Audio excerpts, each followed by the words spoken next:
Assalamualaikum warahmatullahi wabarakatuh. Yang terhormat Gus Ari, mohon pencerahannya kaitannya pertanyaan saya tanggung jawab orang tua. Dalam pandangan orang Jawa bahwa tanggung jawab orang tua meliputi mencukupi sandang pangan, pendidikan, kesehatan, keamanan, sampai mencarikan jodoh. Bahwa di sana ada istilah Jawa yang dulu dikenal gudel manut kebu, artinya bahwa jodoh itu ditentukan, dipilihkan dari orang tua.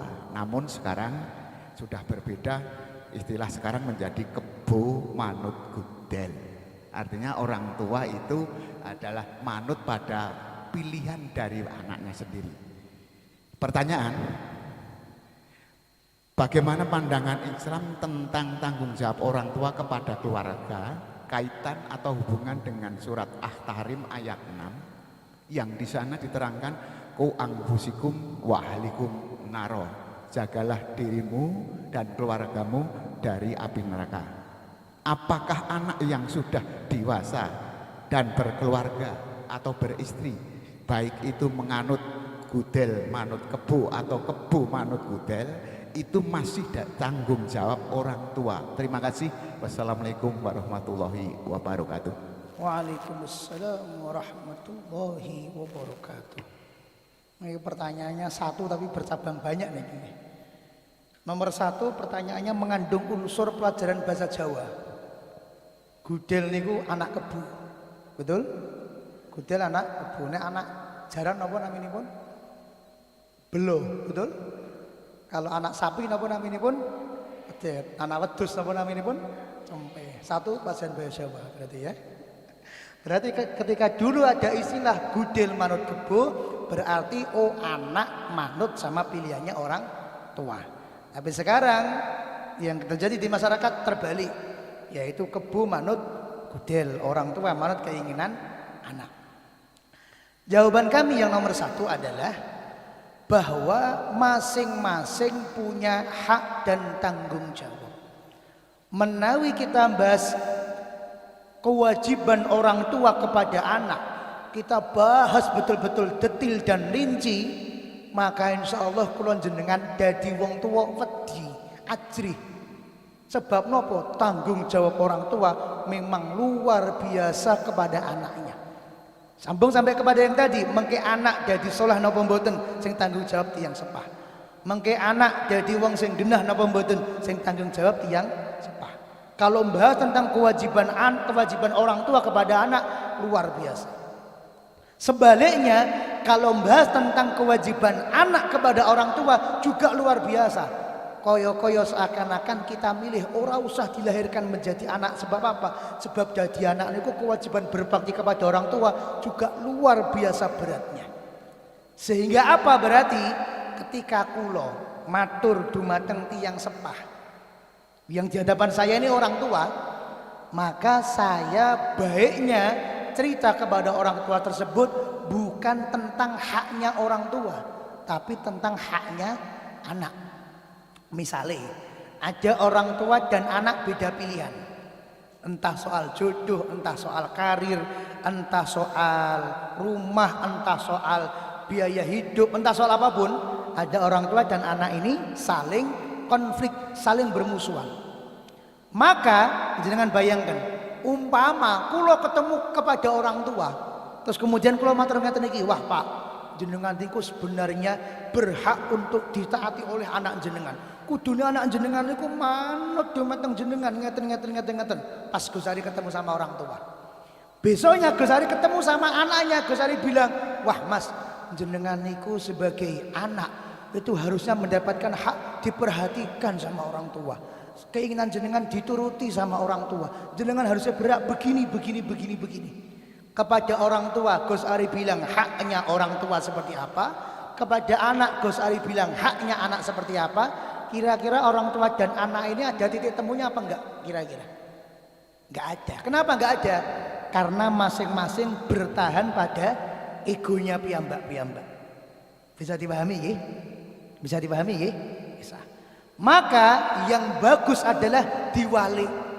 Misalnya panjenengan menjadi orang yang dipercaya untuk mendamaikan, Maka panjenengan ketika berbicara sama orang tua, maka jenengan bilang, hak-haknya anak apa yang harus dibayar oleh orang tua? Pak, jenengan ikut yang sepah. Coba bayangke pas zaman jenengan nom-noman dek ben. Terus jenengan dipuksa, kudu rabi karo pilihane bapak. Kira-kira jenengan gelem ora? Misalnya ngoten niki. Misalnya jenengan kudu 100% sama dengan orang tua, kira-kira jenengan gelem ora?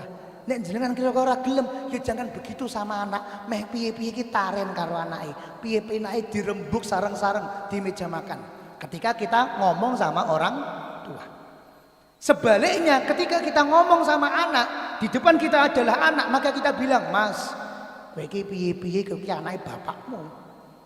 Kamu lahir dari rahim siapa? Kamu lahir dari air maninya siapa? Kamu gak bisa milih. Takdir dari Allah Subhanahu wa Ta'ala. Sehingga itu tanggung jawab yang harus kamu betul-betul pertanggungjawabkan ketika nanti berhadapan dengan Allah Subhanahu wa Ta'ala. Tapi soal istri, kamu kan memilih siapa istri yang bisa kamu pilih, siapa istri yang bisa kamu lamar, siapa istri yang bisa kamu nikahi. Kepada orang tua kamu gak bisa milih, kepada istri kamu bisa milih.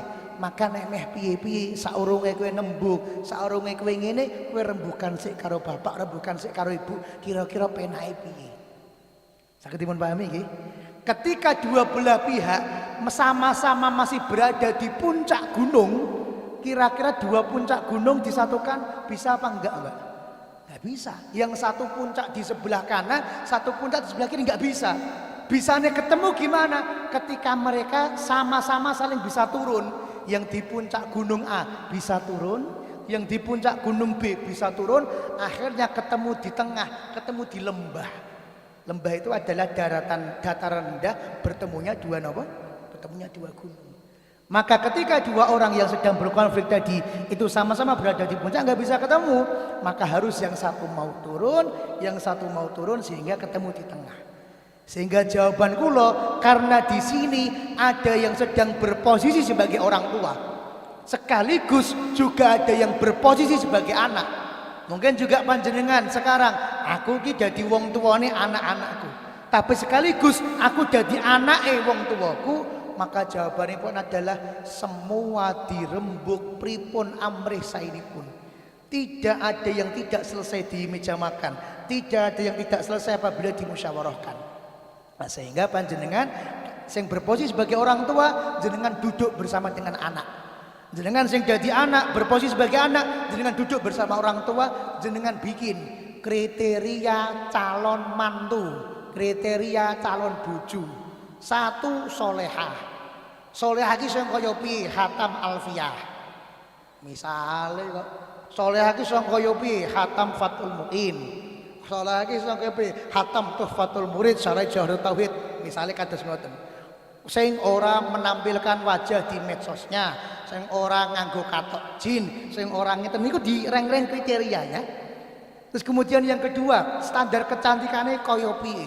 Yang ketiga, bibitnya seperti apa. Pun sepakat antara anak dan orang tua, nembe kemudian panjenengan tentukan kira-kira sing memenuhi kriteria ini bapak duwe pandangan sinten, anak duwe pandangan sinten, dirembuk.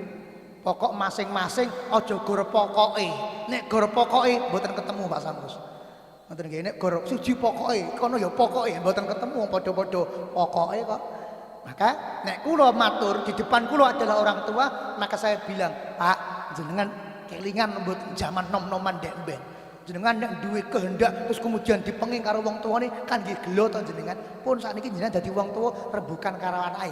Anake jenengan timbali pun pripun amrih sainipun." Sebaliknya ketika saya bertemu dengan anak, kula matur, "Kowe iki meh piye-piye kudu bekti karo wong tuamu. Meh piye-piye kudu dikalahno demi wong tuamu," dan lain sebagainya. Nah, karena di pengajian ini panjenengan hadir sebagai anak sekaligus sebagai orang tua, maka berarti semuanya dirembuk pripun amrih sainipun. Misalnya babakan jodoh, kriterianipun nopo 1, 2, 3, 4, baniku nembe bahas nama per nama. Itu jawaban nomor 1. Jawaban nomor 2 terkait firman Allah Subhanahu wa taala At-Tahrim ayat yang nomor 6, Allah dawuh, "Ku anfusakum wa ahlikum nara." Jagalah oleh kalian, lindungilah oleh kalian, jauhilah oleh kalian anfusakum, diri kalian sendiri-sendiri, dan yang kedua wa ahlikum, dan keluarga kalian, nara, dari api nerakanya Allah Subhanahu wa taala. Kenapa begitu? Karena apabila orang tuanya saleh, maka insya Allah kesolehannya juga pasti akan menular kepada anak-anaknya. Dan apabila anak-anaknya soleh, maka berkat kesolehan anaknya, orang tua juga akan mendapatkan hidayah dari sisi Allah Subhanahu wa taala. Maka perhatian dumateng tiyang sepah, jenengan menjadi madrasatul ula, jenengan menjadi sekolah yang pertama untuk putra putri panjenengan sedoyo.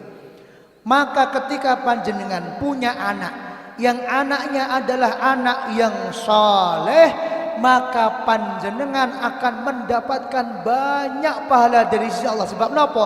Anak sing soleh nanti, ketika nanti di hadapan Allah Subhanahu wa taala dimasukkan ke dalam surga.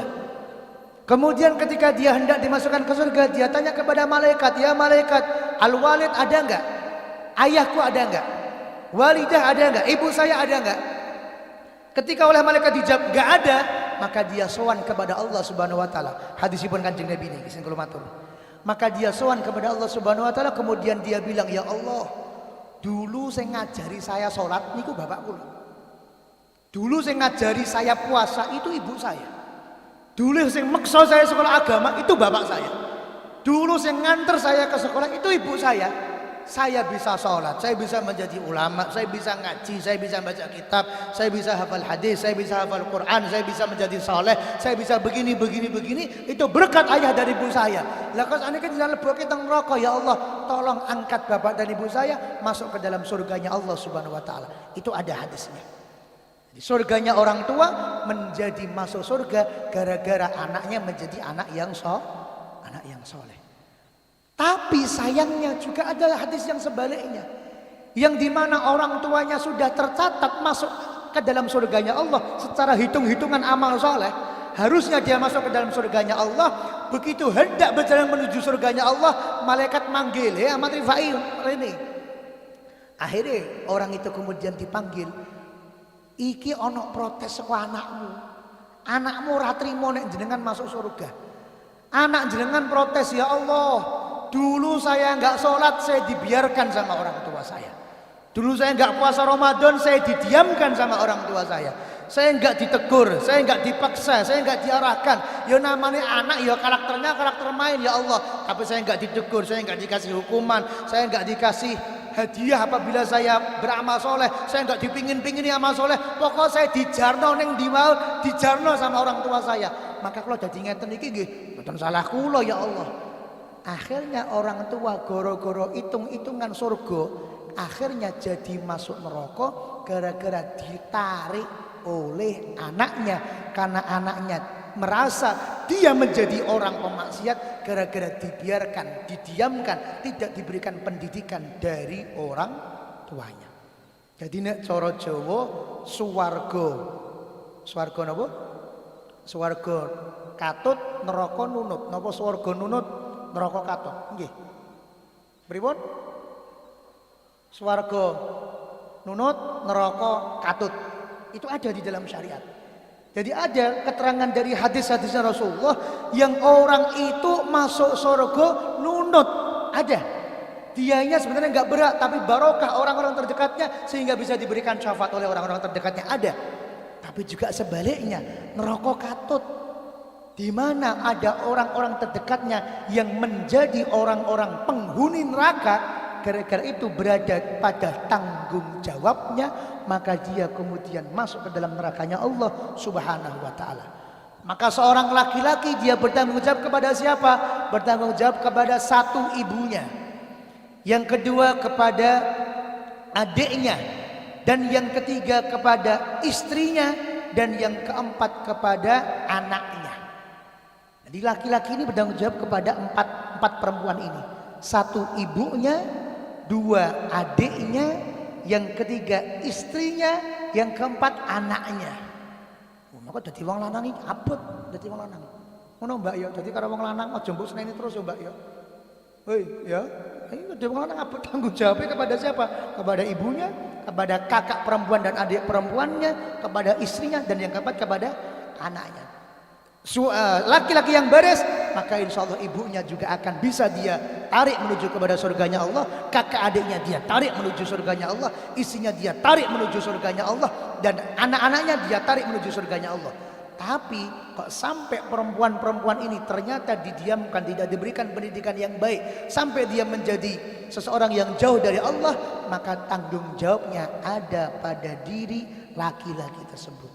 Sebatas apa tanggung jawab tersebut? Sebatas panjenengan ittaqullaha mastata'tum. Sepanjang panjenengan sudah betul-betul ngajari semaksimal mungkin. Beda antara semampunya dengan semaunya. Beda antara semampunya dengan semaunya.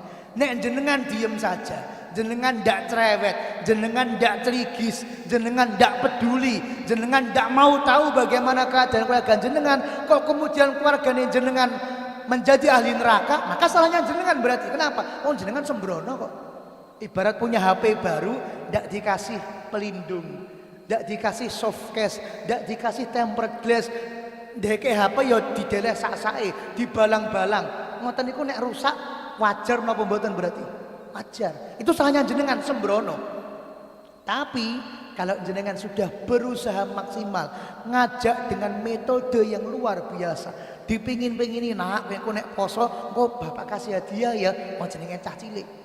Nek rada gede sithik, nek rada mbeling sithik dijewer boleh, digeblok bagian bokonge entuk bocah niku, dijiwit bagian pupune boleh dengan jiwitan yang sayang, jiwitan rahmat. Ki piye carane ayo taat dumateng Gusti Allah, piye carane ngaji, piye carane mudeng agama.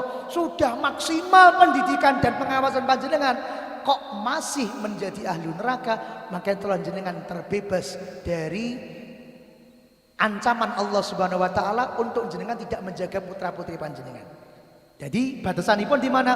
Batasanipun jenengan sebagai orang tua, sebagai kakak, sebagai ayah, sebagai ibu harus berusaha semaksimal mungkin untuk mendidik dan menjaga putra-putri panjenengan sedaya.